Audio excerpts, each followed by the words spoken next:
नमस्कार मंडळी, आपण 2 मिनिटात बनणारी मॅगी तर ऐकली आहे, परंतु 2 मिनिटात बनणारा कर्ड राईस आज आपण बनवणार आहोत। एकदम सोपी रेसिपी आहे, कोणीही बनवू शकेल। चला तर सुरुवात करूयात। पण त्याआधी जर चॅनलवर नवीन असाल तर चॅनलला सबस्क्राईब नक्की करा, लाईक करा, शेअर करा। चला सुरुवात करूयात रेसिपीला। तर मंडळी, कर्ड राईस बनवण्यासाठी आपण इथे शिजवलेला भात घेतला आहे। त्याचबरोबर अर्धा वाटी इथे आपण दही घेतले। फोडणीसाठी शेंगदाणा, काजू, कढीपत्ता, कोथिंबीर, लाल मिरची, हिरवी मिरची आणि थोडीशी उडदाची डाळ घेतली। तर आता काय करायचे, जो आपण दही घेतलेला आहे ते भातामध्ये टाकायचं आणि व्यवस्थित आपल्याला मिक्स करून घ्यायचं। थोडंसं घट्ट जर वाटत असेल तर त्यामध्ये आपल्याला थोडंसं दूध टाकायचं। इथे थोडंसं घट्ट वाटतंय त्यामुळे मी इथे दूध टाकते। आता यालाही व्यवस्थित आपल्याला मिक्स करून घ्यायचे।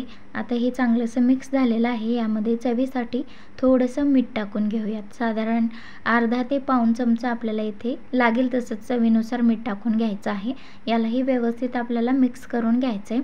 आता याला साईडला ठेवून देऊयात आणि लगेच फोडणी तयार करून घ्यायची आहे। हवं तर तुम्ही असाही भात खाल्ला तरीही उत्तम लागतो, परंतु एक चांगलासा फ्लेवर यावा, क्रंचीनेस यावा किंवा खाताना एक चविष्ट चवदार असा लागावा यासाठी आपण इथे थोडीशी फोडणी करून टाकतोय। ज्यामध्ये आपण पॅनमध्ये एक पळीभर तेल घेतलेलं आहे, त्यामध्ये जिरं मोहरी टाकून घ्यायचे। ते चांगलंसं फुलू द्यायचे। आता ते चांगलंसं फुललेलं आहे, बघू शकता। दही भात जे आहे ते एकदम सुपाचे असं थंडावा देणारं असतं आणि त्याचबरोबर जे आपण जास्त जर हेवी जेवण जेवलं तर त्यामध्ये बॅलन्स ठेवण्याचं काम दही भात करत असतं।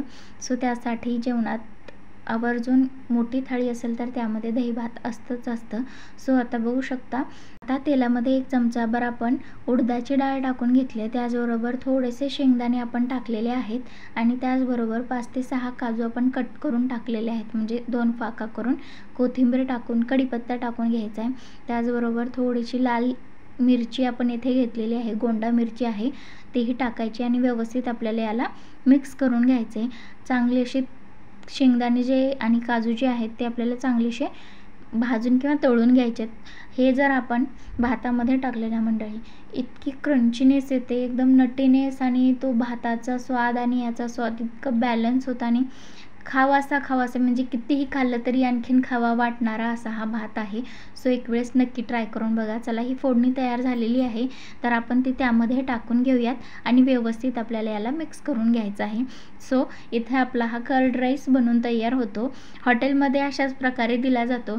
जर घरी यापैकी कोणतं साहित्य नसेल तर चालून जाईल, नुसती फोडणी दिली तरी चालेल किंवा नाही दिली तरी सुद्धा चालेल, कारण नुसता सुद्धा भात हा छान लागतो खायला। आता काय केलंय, हिरवी मिरची आपण कट करून घेतलेली होती ती सुद्धा यामध्ये टाकून दिलेली आहे।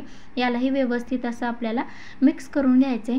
थोडीशी आता यामध्ये कोथिंबीर आणि त्याचबरोबर इथे मी थोडेसे ना डाळिंब घेतलेले आहेत, डाळिंबाचे दाणे आहेत, तेही यामध्ये आपण टाकून घ्यायचं। यामुळे एक क्रंचीनेस, नटीनेस, एक रसाळपणा आणि एक स्वीटनेस येऊन जातं। सो एक वेळेस नक्की ट्राय करून बघा, चवीला एकदम उत्तम लागतो। आणि कमेंट करून नक्की कळवा की तुम्हाला ही रेसिपी कशी वाटली।